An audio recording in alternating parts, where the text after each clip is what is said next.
고린도후서 11장 16절에서 33절까지의 말씀입니다.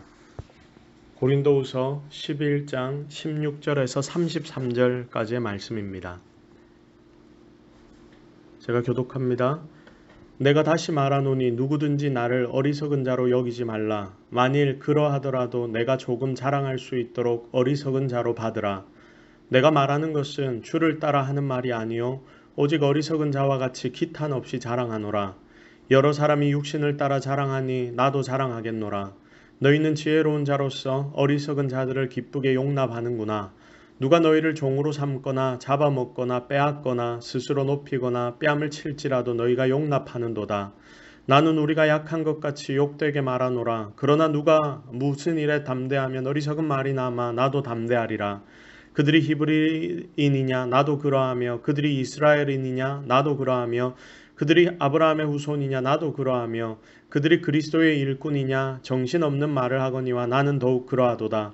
내가 수고를 넘치도록 하고 옥에 갇히기도 더 많이 하고 매도 수없이 맞고 여러 번 죽을 뻔하였으니 유대인들에게 40에서 하나 감한매를 5번 맞았으며 3번 태장으로 맞고 1번 돌로 맞고 3번 파선하고 일주야를 깊은 바다에서 지냈으며 여러 번 여행하면서 강의 위험과 강도의 위험과 동족의 위험과 이방인의 위험과 시내의 위험과 광야의 위험과 바다의 위험과 거짓 형제 중의 위험을 당하고 또 수고하며 애쓰고 여러 번 자지 못하고 줄이며 목마르고 여러 번 굶고 춥고 헐벗었노라. 이 외에 일은 고사하고 아직도 날마다 내 속에 눌리는 일이 있으니 곧 모든 교회를 위하여 염려하는 것이라. 누가 약하면 내가 약하지 아니하며 누가 실족하게 되면 내가 애타지 아니하더냐. 내가 부득불 자랑할진대 내가 약한 것을 자랑하리라. 주 예수의 아버지 영원히 찬송할 하나님이 내가 거짓말 아니하는 것을 아시느니라. 다메섹에서 아레다 왕의 고관이 나를 잡으려고 다메섹 성을 지켰으나 나는 광주리를 타고 들 창문으로 성벽을 내려가 그 손에서 벗어났노라. 아멘. 약한 것을 자랑하리라 라는 제목으로 함께 하나님의 말씀을 나눕니다. 할렐루야. 하나님께서 여러분들의 삶에 놀라운 은혜를 주실 줄로 믿습니다. 현재 막 상황이 나빠지는 분위기라서 비록 두려움이 사회 속에 만연하지만 오히려 성도 여러분, 이 기회를 하나님 의지하고 하나님을 바라보는 시간으로 삼기를 바랍니다. 제가 설교 때마다 강조하지만 분명한 것은 하나님이 지금도 우리와 함께 하신다, 그 사실 하나입니다. 성도는 하나님 의지하는 자들입니다. 그러므로 이번 한 해 우리가 주제 삼는 것처럼 내가 주인이 아닌 내 속에 주님이 주인 되어 나를 이끌어 주시는 삶을 살아가는 성도들이 되기를 바랍니다. 우리 혼자 있지만 자기 가슴에 손을 얹고 좀 축복하겠습니다. 나의 진짜 주인은 하나님이십니다. 나의 진짜 주인은 하나님이십니다. 아멘. 자, 오늘의 본문은 사도 바울의 자랑입니다. 그는 아주 특이한 것을 자랑했습니다. 당시 예루살렘 교회에는 유대주의자들이 교회 안으로 많이 들어왔습니다. 처음에는 이들이 믿겠다, 내가 예수 믿겠다 생각하고 들어왔는데 자기들도 구약의 성경에 대해 좀 안다고 하는 자들이니까 그 교만이 그들을 그만 넘어뜨리는 경우가 많았던 것 같습니다. 처음에 복음을 받아들였을 때는 그러지 않았는데 교회 내에 와서 그리스도에 대해 배우고 이제 이전에 가지고 있던 그 유대교적인 생각과 그리스도를 믿는 것이 결합이 되면서 그들의 신앙이 변질될 때가 많았다는 거죠.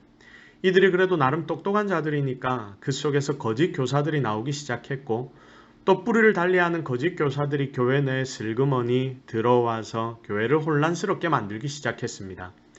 이들은 교회 내에 들어와 자기 자리를 잡고 바울을 심각하게 박해하고 배척하기 시작했습니다.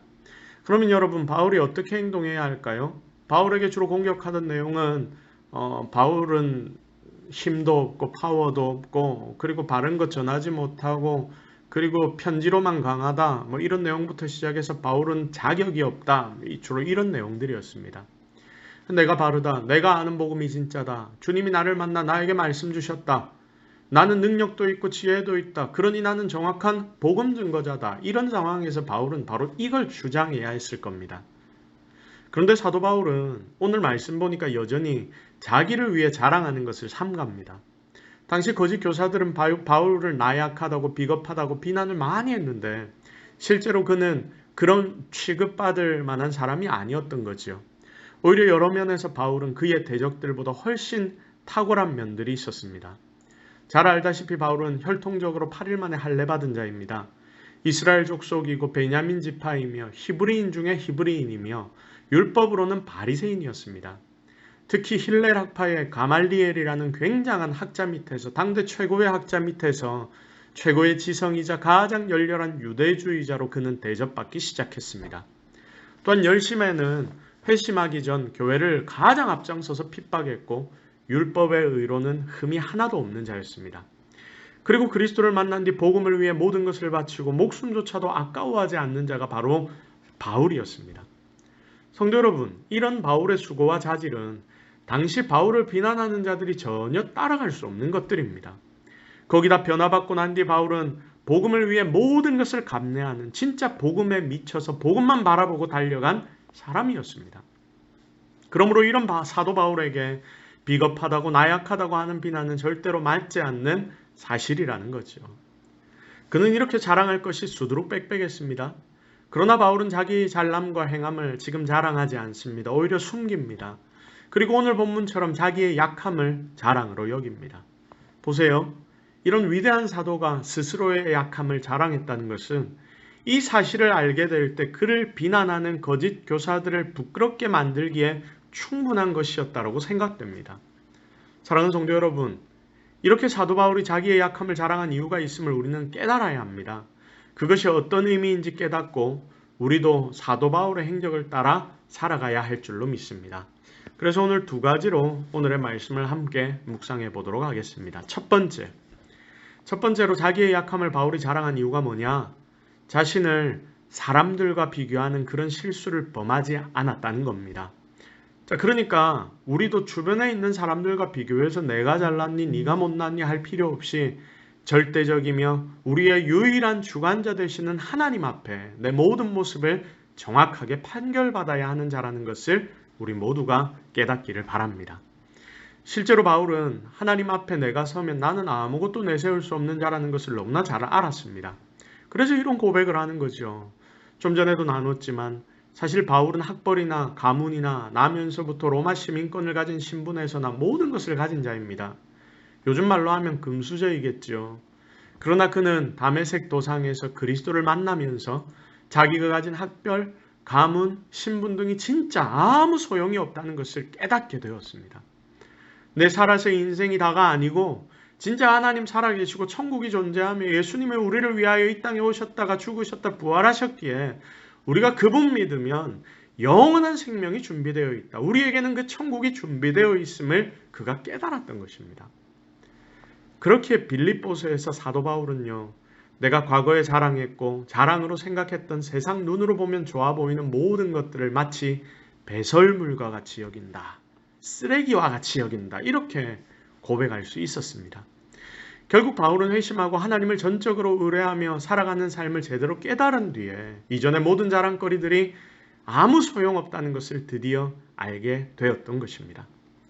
그러므로 사랑하는 여러분, 이걸 철저하게 깨닫고 난 뒤 그는 하나님만 전적으로 의지할 수 있게 되었습니다.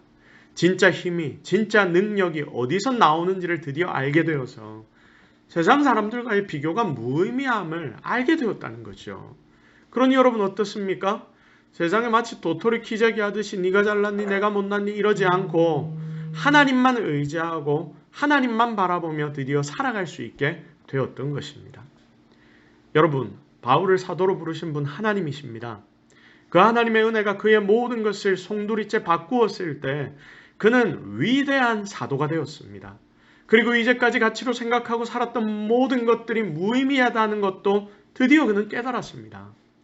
그러니 그가 어떻게 변해버렸냐면 하나님 의지 안 하면 아무것도 못하는 나약한 종이 되어버렸고요. 하나님 도움 없이는 한시도 모든 사역을 감당할 수 없고 심지어 살아갈 수조차 없는 자임을 드디어 깨닫게 되었던 것입니다. 사랑하는 성도 여러분, 지금 우리의 삶도 마찬가지 아닙니까? 작은 병마 앞에서, 작은 바이러스 앞에서 집 밖에도 나가지 못하고 이렇게 있어야 하는 우리의 모습을 보면 과연 누가 하나님 앞에, 세상 앞에 자랑할 수 있는 사람이 있다는 말입니까? 과거에 날아가는 새들조차도 떨어뜨린다 하던 그 대통령과 그 주변의 비선실세들 얼마 전 일이지 않습니까? 그들이 지금 다 감옥에 갇혀 있는데 이런 상황에 빠질 거라고 자신들이 언제 한 번이라도 생각해 보았겠습니까? 여러분, 인간의 모든 것들은 그렇게 한순간일 뿐입니다. 그러므로 온 세상을 만드시고 창조하시고 지금도 다스리시는 그 하나님 앞에 모든 것이 허물 뿐임을 깨달아야 합니다. 그때 진짜 바른 능력으로 우리는 세상을 살아갈 수 있게 될 것이기 때문입니다. 이 기회에 하나님 앞에서 내가 진짜 약한 존재라는 것을 잊지 마십시오. 하나님 안 도와주시면 여러분 아무것도 안 됩니다. 아무리 방역하고 아무리 소독하고 아무리 마스크를 끼고 다닌다 해도 하나님 안 막아주시면 안 됩니다. 제가 교회 여기저기를 다니면서 지금 방역하고 한다고 막 뿌리고 다니거든요. 그런데 그때 제가 제일 중요하게 여기며 생각하며 하는 게 뭐냐면 마음속으로 기도하는 겁니다. 하나님 도와주십시오. 하나님이 이 모든 것을 깨끗하게 바꾸어 주십시오. 자, 그래서 여러분, 이런 삶의 태도가 우리 인생 전체에 우리의 삶 어디에서든지 나타나도록 만들어서 그것이 내 겸손한 삶의 동력이 되도록 그렇게 살아가는 저와 여러분이 되기를 주님의 이름으로 축복합니다. 자, 두 번째로 자기 약함을 그가 자랑한 이유는 복음이라는 가치와 나의 가치를 비교했을 때 내 존재가 정말 아무것도 아님을 깨달았기 때문입니다. 복음은 놀랍도록 크고 나는 아무것도 아닐 정도로 작다는 거죠. 여러분 한번 상상해 보십시오. 중요합니다. 다메섹에서 사도 바울이 광주를 타고 탈출한 일이나 매를 맞고 갇힌 일, 돌에도 맞고 죽은 것 같이 성 밖에 버림받은 일, 그 모든 중간 과정들 한번 생각해 보세요. 이거 실은요, 인간적으로 생각했을 때 굉장히 수치스러운 일이고 또 비참한 일입니다. 여러분 지금 살다가 내가 이런 일을 당했다 생각해 보세요. 가만히 있겠습니까? 바울이 만약 회심전이었다면 이런 일들 그의 삶에 절대 일어날 수 없는 일입니다. 상상도 못할 일이고 수치스러운 일이었을 것이며 그런 일 중 하나라도 당하면 꼭 복수를 하든지 아니면 부끄러워서 집 밖에도 그가 나오지 못했을 것입니다. 그런데 보세요. 회심하고 난 뒤 그 마음 가운데 진짜 복음이 심겨지니까 그 복음 위에서는 이게 아무것도 아닌 게 됩니다.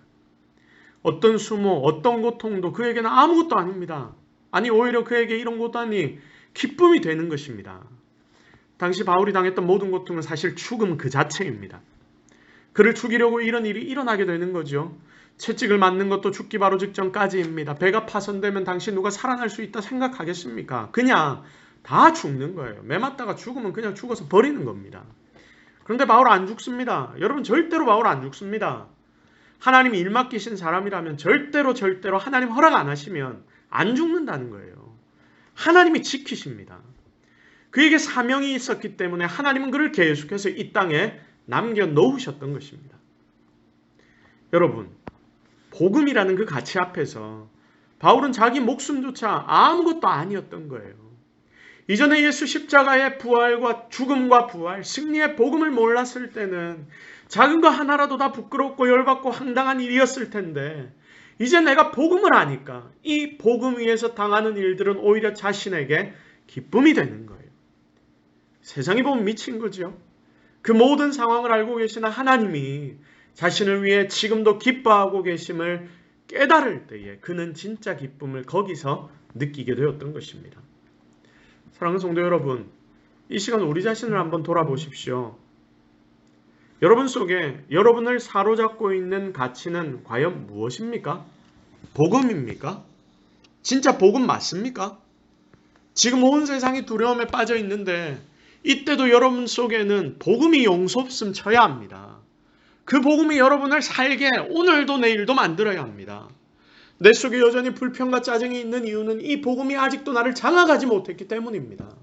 아직도 두려움에 내가 빠져 있는 이유는 하나님이 나와 함께 하심을 제대로 믿지 못하고 복음의 깊은 은혜를 내가 지금 누리지 못하고 있기 때문입니다. 이 시간 복음이 나를 장악하도록 만드는 진짜 성도 되기를 바랍니다. 그래서 다시 일어나 주를 위해 불타오르는 저와 여러분 모든 동서교회 성도들이 되기를 예수 그리스도의 이름으로 축복합니다. 자, 이제 말씀을 정리합니다. 제발 여러분 자기만 의지하지 마십시오. 하나님 좀 의지하십시오. 그러면 내 약함도 아무 문제가 안 됩니다. 내 약점 사용하셔서 하나님이 강점 만드실 것입니다. 그리고 내 속의 두려움도 다 사라지게 될 것입니다. 지금 세상은 모두가 다 두려움에 빠져 있습니다. 그러나 여러분, 그 두려움에 사로잡히지 마십시오. 왜냐하면 지금도 여러분들 속에는 하나님의 놀라운 능력인 복음이 존재하기 때문입니다. 이 복음을 먼지처럼 가볍게 여기지 말아서 오늘도 주님만 바라보는, 그래서 그 속에서 위로를 얻고 능력을 얻으며 살아계신 하나님을 발견하는 저와 여러분이 되기를 예수 그리스도의 이름으로 축복합니다. 진짜 주님 대신해서 이 어려운 시대에 여러분이 주변의 세상의 위로자로 든든하게 세워지기를 기대하며 오늘의 말씀을 맺습니다. 하나님의 은혜가 여러분들과 여러분들의 가정 가운데 풍성하게 넘치기를 주님의 이름으로 축복합니다.